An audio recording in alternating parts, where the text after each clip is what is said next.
بسم اللہ الرحمن الرحیم۔ السلام علیکم ورحمۃ اللہ وبرکاتہ۔ نیا سال شروع ہو چکا ہے۔ اللہ تعالیٰ کا بہت احسان ہے کہ اللہ تعالیٰ نے ہمیں مزید زندگی عطا فرمائی، اور یہ زندگی اللہ کی دی ہوئی امانت ہے، ایک بہت بڑی نعمت ہے۔ ہمیں اللہ تعالیٰ کا شکر بھی ادا کرنا چاہیے اور اس نعمت کی قدر کرنی چاہیے۔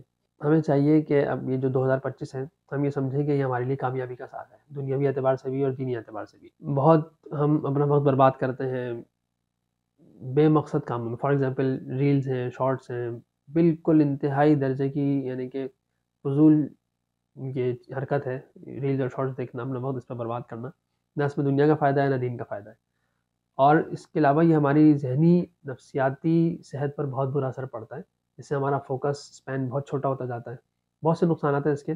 تو خیر، اللہ تعالیٰ کا بہت بڑا احسان ہے کہ اللہ تعالیٰ نے ہمیں زندگی دی، اور اس زندگی کا مقصد ہمیں خود ہی بتا دیا۔ یہ اللہ کا اتنا بڑا احسان ہے۔ آج ویسٹ اتنا پریشان ہے کہ کس طریقے سے اس کو سمجھ ہی نہیں آ رہا کہ میں کیوں پیدا ہوں۔ اللہ نے ہمیں خود ہی سے بتا دیا کہ بھائی میں نے تمہیں پیدا کیا ہے، اس لیے پیدا کیا ہے، میرا پیدا کرنے کا مقصد ہے وما خلقت الجن والانس الا لیعبدون۔ اللہ تعالیٰ ارشاد فرماتے ہیں سورہ ذاریات میں کہ میں نے انسان اور جنات کو صرف اپنی بندگی کے لیے پیدا کیا ہے۔ بندگی کا مطلب صرف نماز روزہ نہیں ہوتا، بندگی کا مطلب ہے کہ ہر لمحے یہ احساس رہے کہ میرے اللہ تعالیٰ مجھے دیکھ رہے ہیں اور مجھے اللہ کی رضا کے خلاف، اللہ کی منشا کے خلاف کچھ نہیں کرنا۔ یہ ہے بندگی، اس بات کا احساس، یہ بندگی ہے، ٹھیک ہے۔ اچھا، ہمیں یہ کرنا چاہیے کہ ہم، اللہ تعالیٰ نے ہمیں انسان بنایا ہے، مسلمان بنایا ہے، اشرف المخلوقات بنایا ہے، تو ہمیں بڑا کام کرنا چاہیے۔ ہمیں اللہ نے بڑا ایک منصب دیا ہے، فرشتوں کو سجدہ کرایا ہے کہ تم آدم کو سجدہ کرو، تو فرشتوں نے ہمیں سجدہ کیا ہے، تو وہ سجدہ کیا ہے علم کی بدولت، اور ہمارے ہاں آج علم کی قدر ہی نہیں ہے، ہمارے ہاں آج علم کا شوق ہی نہیں ہے۔ ہم یہ نیت کریں 2025 میں، یہ نیت کریں کہ ہم خود کو بنائیں گے، مجھے اپنے اوپر کام کرنا ہے، تو اپنے لیے ایک بڑا ویژن بنائیں، اس کے مطابق پلاننگ کریں اس کو حاصل کرنے کے لیے۔ اچھا، ویژن میں ایک بات میں سمجھا دوں، ٹاپک تو ذرا لمبا ہے لیکن کوئی اس کو میں بتا دوں کہ ویژن ایک بنائیں، لیکن اس میں یہ دیکھیں کہ ایک تو ویژن آپ کے وجہ تخلیق سے ٹکرائے نہیں، آپ کے پرپز آف کریشن یا الٹیمیٹ پرپز سے آپ کا ویژن نہ ٹکرائے، اللہ کی رضا، ان شارٹ اللہ کی ناراضی کا سبب نہ بنے، بس اللہ کی رضامندی اس میں شامل ہو۔ لیکن ویژن کے ساتھ ساتھ وہ ویژن کی وجہ کیا ہے، یہ بھی بہت میٹر کرتی ہے۔ فار ایگزامپل میرا ویژن ہے کہ 5 وقت کی نماز تکبیر اللہ کے ساتھ مسجد میں جماعت کے ساتھ پڑھوں، یہ بہت اچھا ویژن ہے، بہت بڑا ویژن ہے۔ لیکن اگر اس میں میرا مقصد یہ ہے کہ لوگ مجھے دیکھیں گے، واہ واہ کریں گے اور بولیں گے یار کتنے بڑے وہ ہیں یار، جب بھی ان کو یہ آتے ہیں تو یہ پہلی صف میں ہوتے ہیں اور تکبیر اللہ ان کی فوت نہیں ہوتی۔ اگر میں اس نیت سے کر رہا ہوں یہ عمل، میں اس ویژن کو اس لیے حاصل کر رہا ہوں کہ لوگ مجھے واہ واہ کریں، تو بجائے اس کے کہ یہ میرا عمل مجھے ثواب دیتا بلکہ الٹا گناہ دے گا، کیونکہ حدیث میں آتا ہے من صلی یرائی فقط اشرک، جس نے لوگوں کو دکھانے کے لیے نماز پڑھی تو اس نے شرک کیا، اور شرک کے بارے میں آتا ہے ان شرک لظلم عظیم، شرک تو بہت بڑا ظلم ہے سورہ لقمان میں، اور سورہ آل عمران اور یہ سورہ نساء میں آیت نمبر 48 میں اللہ فرماتے ہیں کہ ان اللہ لا یغفر ان یشرک بہ ویغفر ما دون ذلک لمن یشاء، کہ اللہ تعالیٰ شرک کو معاف نہیں کریں گے کبھی، بے شک اللہ شرک کو معاف نہیں کرتا، اس کے علاوہ جو گناہ اللہ ان کو معاف کر دیتا ہے، ٹھیک ہے، اگر وہ چاہتا ہے تو میں تو جو ویژن تھا اس کی، کیونکہ اس کا پرپس غلط ہو گیا، میرا مقصد اس ویژن کو حاصل کرنے سے جو تھا وہ غلط تھا، تو میرا پورا ویژن بجائے ثواب کے عذاب بن گیا، ٹھیک ہے۔ تو بڑا ویژن بنائے لیکن اس کے پیچھے جو وجہ ہو وہ ویژن وہ بھی اچھی ہو، صحیح ہو، اللہ تعالیٰ کی رضا کے مطابق ہو۔ تو ویژن بنائیں اور ویژن کو حاصل کرنے کے لیے پلاننگ کریں۔ پلاننگ کے بارے میں ہم یہ سمجھتے ہیں کہ شاید یہ کوئی دنیاوی کام ہے، یا اس میں کیا ہے، میں یہ بتا رہا ہوں دنیاوی کام بھی ہے تو فائدے کا کام کرنا چاہیے۔ میں آپ کو ایک آدھی حدیث بتاتا ہوں، شاید آپ نے نہ سنی ہو، کیونکہ میں نے جب سنی تو میں بھی بڑا وہ ہوا، بہت میں کہا یار مجھے بڑا مزہ آیا حدیث کو پڑھ کے۔ حدیث میں آتا ہے لکل حال عنده عتاد، عتاد کہتے ہیں کسی خاص مقصد کے لیے تیار کیے ہوئے سامان کو۔ تو یہ شمال ترمذی کی روایت ہے، حدیث نمبر 314 ہے۔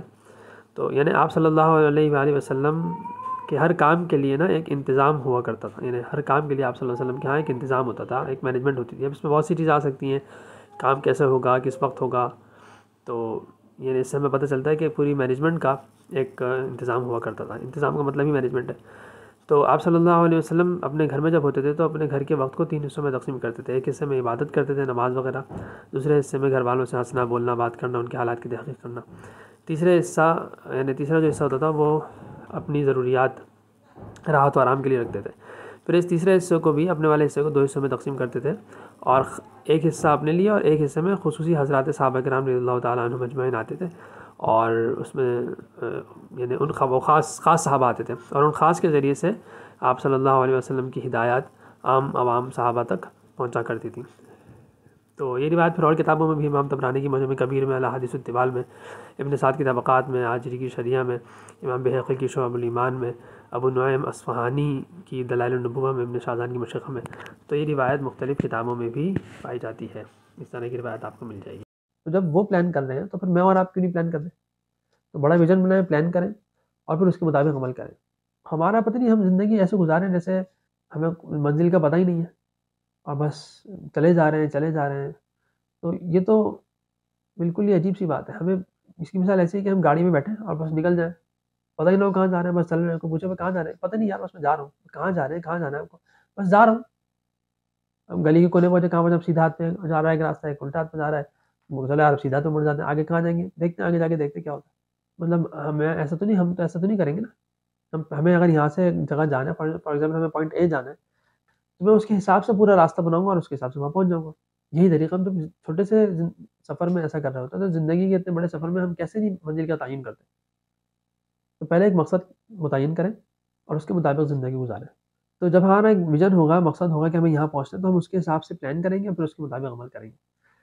تو ویژن، پلاننگ، اس کے مطابق عمل، ان تینوں کاموں کو کرنے کے لیے دو کام کریں جو آپ کو ان تین کام کرنے میں مدد دیں گے۔ نمبر 1 دعا اور نمبر 2 مطالعہ۔ دعا کریں اللہ سے، اللہ تعالیٰ میں یہ حاصل کرنا چاہتا ہوں، آپ میری مدد کریں۔ تو دعا میں بہت طاقت اللہ نے رکھی ہے۔ شیخ الاسلام حضرت مفتی تقی عثمانی صاحب حافظ اللہ تعالیٰ ان کو مزید ان کی زندگی میں صحت و عافیت کے ساتھ برکت دے، تو وہ فرماتے ہیں کہ روزانہ یہ کام کر لو، صبح اٹھو، اللہ تعالیٰ کی دی ہوئی نعمت زندگی کا شکر ادا کرو اور اللہ سے بولو یا اللہ میں کمزور ہوں، عاجز ہوں، مجھ پہ شیطان اور نفس حاوی آ سکتا ہے، میں اپنے آپ کو آپ کے حوالے کر رہا ہوں اور آپ مجھے سارا دن مجھے ان دونوں کے حملوں سے بچا کے اور گناہوں سے بچا کر رکھیے گا، میں آپ کی ناراضی نہیں برداشت کر سکتا۔ اور اس طرح اللہ سے باتیں کریں، اللہ تعالیٰ سے عہد کریں، اللہ میں بھی اپنی پوری کوشش کروں گا، لیکن مجھے آپ کا ساتھ چاہیے، آپ کی مدد چاہیے۔ اس طرح آپ اللہ کو ساتھ لے کر چلیں، انشاءاللہ وہ فرماتے ہیں 40 دن تک آپ یہ عمل کر لیں، انشاءاللہ زندگی میں انقلاب آ جائے گا۔ تو دعا کریں، دعا میں بہت طاقت ہے، اور مطالعہ کریں۔ مجھے کم از کم نہیں پتا کوئی ایک پرسنالٹی ایسی میرے علم میں نہیں ہے کہ جس نے دنیاوی کامیابی حاصل کی ہو یا آخرت کی کامیابی حاصل کی ہو یا دونوں کامیابی حاصل کی ہو اور اس کا معمول نہ ہو مطالعہ کرنا، ہیبٹ نہ ہو اس کی ریڈنگ، میرے علم میں نہیں ہے۔ چاہے دنیاوی کامیابی حاصل کی ہو یا دینی، مطالعہ اور علم کا حاصل کرنا، کتابوں کا پڑھنا، یہ لازمی ہے، اس کے بغیر آپ چل نہیں سکتے۔ تو کتابوں کو پڑھیں، ڈیلی کم از کم 1 گھنٹہ نکالیں، 24 گھنٹے میں سے 1 گھنٹہ ہم نہیں دے سکتے، 1 گھنٹہ تو نکالیں نا اپنی علم کو بڑھانے کے لیے۔ ہمیں تو اس علم ہی کی بدولت تو آدم علیہ السلام کو فرشتوں نے سجدہ کیا اللہ کے حکم سے، تو یہ علم بہت بڑی دولت ہے۔ اللہ تعالیٰ سے دعا بھی کریں اور مطالعہ بھی کریں۔ مطالعے کے لیے بہت ساری کتابیں ہیں، 100 میں شاید 5% کتابیں ایسی ہوتی ہوں گی جو پڑھنے کے لائق ہوتی ہیں، یا 10% ہوتی ہوں گی، اور ان 10 میں سے یعنی پھر 100 میں سے 1% شاید کتابیں ایسی ہوتی ہوں گی جو مائنڈ میپس ہوتی ہوں گی، جن کا پڑھنا بہت ضروری ہوتا ہے۔ تو اسی طرح کی چند کتابیں ہیں جن کو لازمی پڑھنا چاہیے۔ سب سے بڑھ کر تو قرآن کریم ہے ہمارے لیے، قرآن کریم اور احادیث ہیں، اور قرآن کریم کی تفسیر آپ کو جو پسند ہے وہ پڑھ لیں، جو ترجمہ پسند ہے پڑھ لیں۔ مجھے پرسنلی مفتی تقی عثمانی صاحب کا جو آسان ترجمہ قرآن ہے وہ بہت پسند ہے۔ میں اس لیے نہیں کہہ رہا کہ میرے استاد ہیں یا میں ان سے عقیدت ہے مجھے، میں واقعتاً اور جتنے ترجمے پڑھے مجھے ان میں سب سے بہتر یہ لگا ہے۔ حدیث میں معارف الحدیث ہے، یہ پڑھیں، مولانا منظور نعمانی صاحب کی آؤٹ اسٹینڈنگ تشریح کی ہے۔ حدیث میں عربی میں ریاض الصالحین ہے، مطلب بہترین کتاب ہے، بہترین کتاب ہے۔ سیرت میں سید سلیمان ندوی اور علامہ شبلی نعمانی کی جو کتاب ہے سیرت النبی، وہ پڑھیں۔ سیرت المصطفیٰ مولانا ادریس کاندھلوی صاحب کی ہے، وہ پڑھیں۔ ہادی عالم یہ یاد رکھیے، میں تو مطالعہ کر رہا ہوں انشاءاللہ، یہ ہے سید فضل الرحمان صاحب کی، یہ پڑھیں۔ سیرت اور اس طرح سے بہت سی کتابیں ہیں۔ خطبات مدراس ہے سید سلیمان ندوی، خطبات بہاولپور ہے ڈاکٹر حمید اللہ صاحب کی، رسول اکرم صلی اللہ علیہ وسلم کی سیاسی زندگی ڈاکٹر حمید اللہ صاحب کی، محاذرات سیرت ڈاکٹر محمود احمد غازی صاحب کی۔ یہ تو اردو زبان میں علوم سیرت پر اس سے بہتر کتاب مجھے نہیں پتا، یہ تو لازمی پڑھنی چاہیے۔ یعنی سیرت نہیں ہے، یہی علوم سیرت پہ کتاب ہے اور علم کا خزانہ ہے۔ بلکہ ڈاکٹر محمود احمد غازی صاحب کے جو 6 معاذرات ہیں نا، معاذرات قرآنی، معاذرات حدیث، معاذرات فقہ، معاذرات سیرت، معاذرات شریعت، معاذرات معیشت تجارت، یہ 6 کے 6 پڑھنی چاہیے، تمام مسلمانوں کو پڑھنی چاہیے۔ یہ پڑھیں گے تو اندازہ ہوگا کہ ہمیں کتنی بڑی دولت اور نعمت ملی ہوئی اور کتنا بڑا ورثہ ہے۔ اللہ تعالیٰ مطلب جزائے خیر دے ہمارے بزرگوں کو، جنہوں نے ہمارے لیے اتنا علمی جو ہے نا خزانہ چھوڑ کے گئے۔ بہت کچھ اس میں پتہ چلے گا، میرے لیے تو مطلب آئی اوپننگ ایکسپیرینس تھا ان کا، مطلب جو اس میں چیزیں ہیں نا جو میں نے پڑھا، اس کا جو مطالعہ پڑھا بھی کچھ اور، تو اس کے لیکچرز بھی مل بھی جائیں گے یوٹیوب پہ، تو امیزنگ۔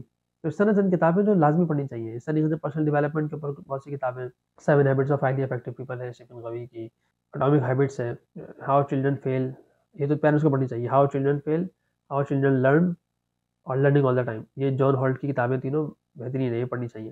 اسی طریقے سے جان ٹیلر کی کتاب ہے ڈمنگ اس ڈاؤن اور ویپنز آف ماس ڈسٹرکشن.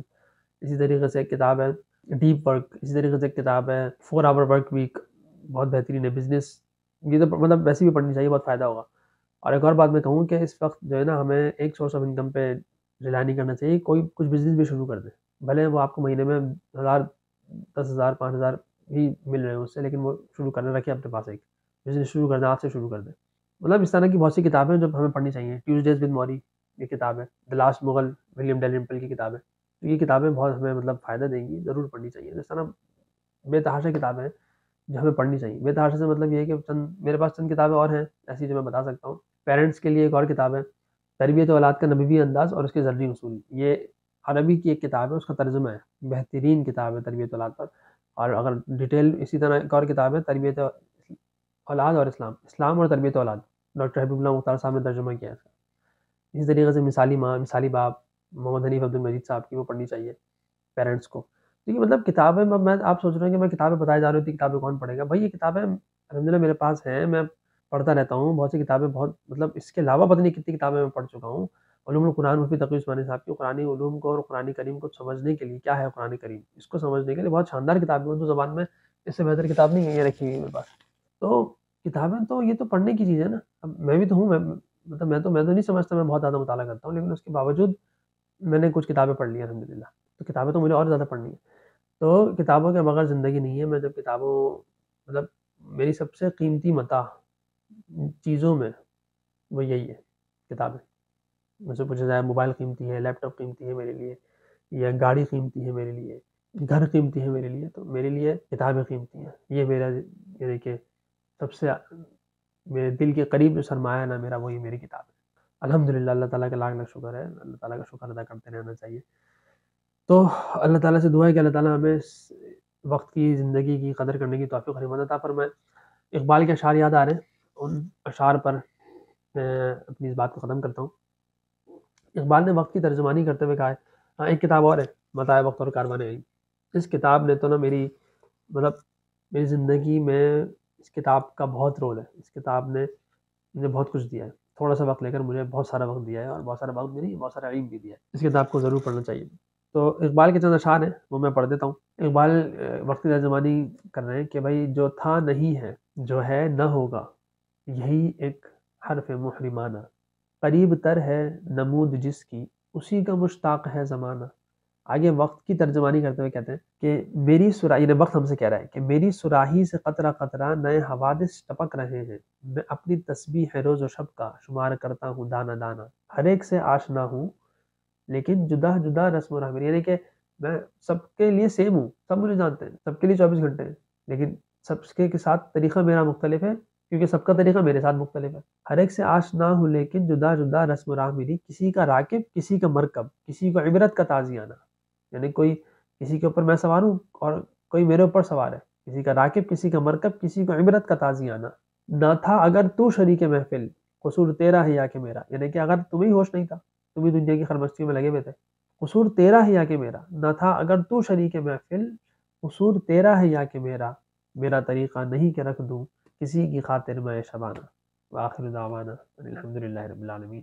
السلام علیکم ورحمۃ اللہ وبرکاتہ.